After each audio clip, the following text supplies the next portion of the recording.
Good morning, students. In today's class, we will discuss examples related to resultant vertical thrust. Our first example is a hollow cone filled with water and closed is held with its axis horizontal. We are to find the resultant vertical thrust on the upper half and lower half of its curved surface.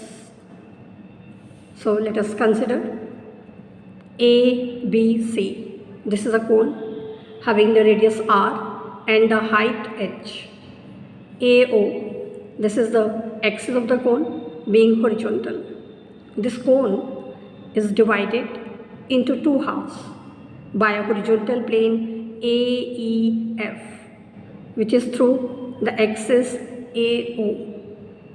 Now, the triangle AEF, this is an isosceles triangle and it is the base of upper half as well as lower half of the cone.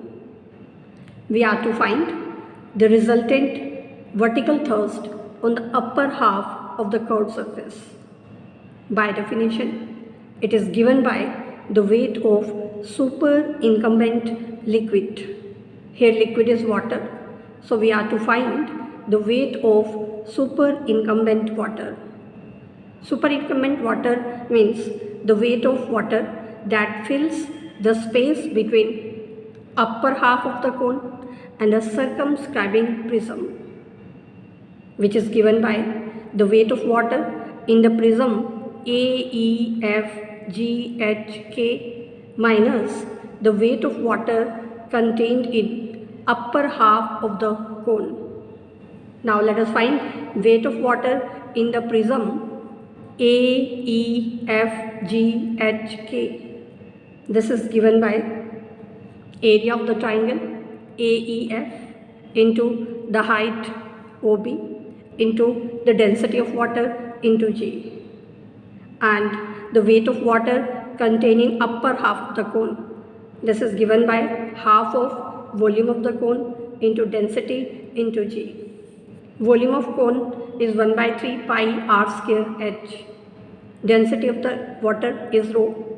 So the weight of water containing upper half of the cone, that is 1/2 into volume of cone into density into G.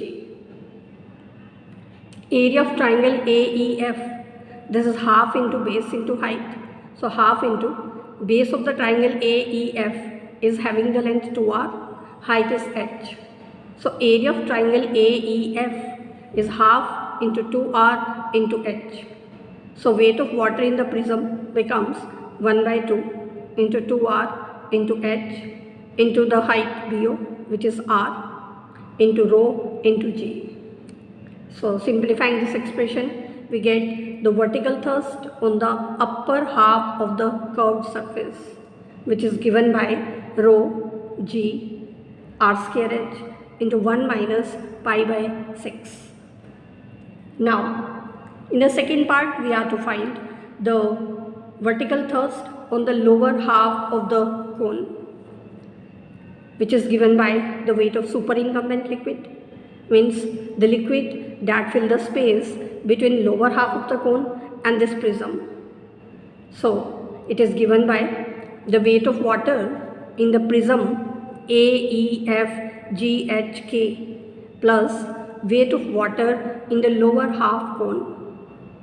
Now weight of water in the prism, that is given by area of triangle AEF into BO into density into G.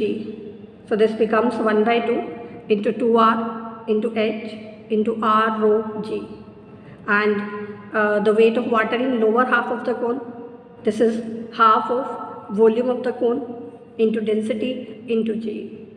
So this becomes rho G r square h into 1 plus pi by 6. So this gives us the resultant vertical thrust on the lower half of the cone. So this completes the solution of the problem. Now the second problem is find the resultant vertical thrust on the lower half of the curved surface of the cylindrical pipe having the length h and the radius r when the pipe is full. Let us take A, B, C, T. This is a cylinder having the radius r and the height h. The line EF, this is the axis of the cylinder being horizontal. Let us take the section of the cylinder by the horizontal plane through the line EF. The section we have taken as PQRS. Now, because we are to find the resultant vertical thrust on the lower half of the curved surface of cylinder, by definition, it is given by the weight of superincumbent liquid. Means weight of the liquid in lower half pipe plus weight of the liquid in the cuboid P, Q, R, S, D dash, E dash, F dash, C dash. Now, weight of the liquid in the lower half pipe means the half of volume of cylinder into density into G. Volume of cylinder is pi r square h. So, the weight of the liquid in the lower half pipe becomes 1 by 2 times pi r square h rho G. Weight of liquid in the cuboid, that is given by volume of the cuboid into density into G. Volume of the cuboid is 2r into h into r. So the weight becomes 2r into h into r into rho G. So simplifying this expression, this becomes r square h rho G into pi by 2 plus 2. So this gives us the resultant vertical thrust on the lower half of the curved surface of the cylindrical pipe when the pipe is full. Next problem is a hollow closed vessel is in the shape of cylinder surmounted by a cone. It is filled with liquid. If the axis of the cone is 3 times as long as that of cylinder, we are to prove that the resultant thrust on the surface of the cone will be same in the two positions in which vessel can be placed with its axis vertical. So let us consider the first case when the cone is surmounted up the cylindrical vessel. So this is a cylinder ABCD. ABCD is a cylinder of radius r and the height of the cylinder is h. Cone ODC, this is surmounted on the upper base of the cylinder. Let us take rho is the density of the liquid. Now, in this position, we are to find the resultant vertical thrust. The height of the cone is 3 times the height of the cylinder. So this height is 3h. The height AD, this is h, which is height of the cylinder. Now, resultant vertical thrust, which is acting upward in this case, by definition, that is the weight of superincumbent liquid, means weight of the liquid that fills the space between this cylinder and this solid, which consists of cylinder and cone, cylinder ABCD and the cone ODC.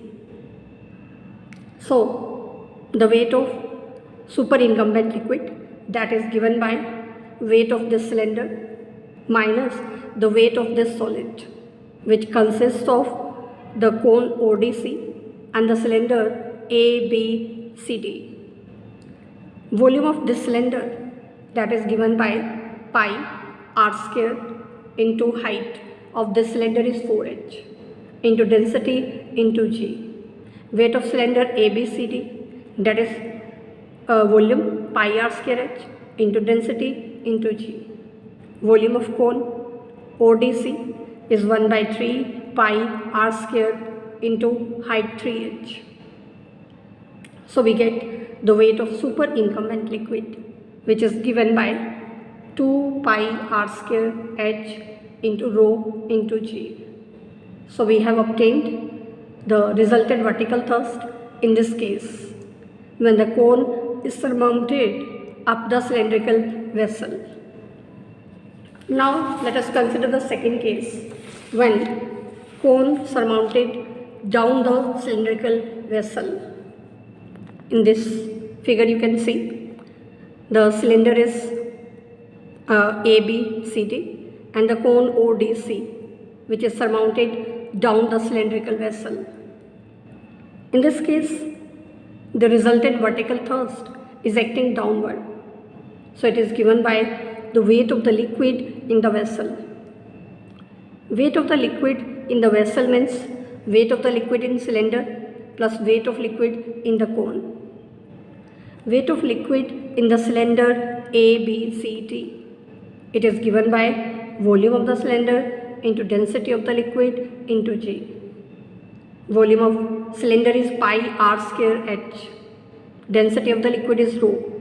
So the weight will become pi r square h rho G. This is weight of the liquid in the cylinder. Weight of liquid in the cone, volume of the cone into density into G. Volume of the cone is 1 by 3 pi r square into its height, which is 3h. So the weight will become 1 by 3 pi r square 3h rho G. So simplifying it, we get 2 pi r square h rho G. This is the weight of the liquid in the vessel, and this gives us the resultant vertical thrust in this case. So from the case 1 and from the case 2, we can see that the resultant vertical thrust in the two cases is the same. So this completes the solution of this problem.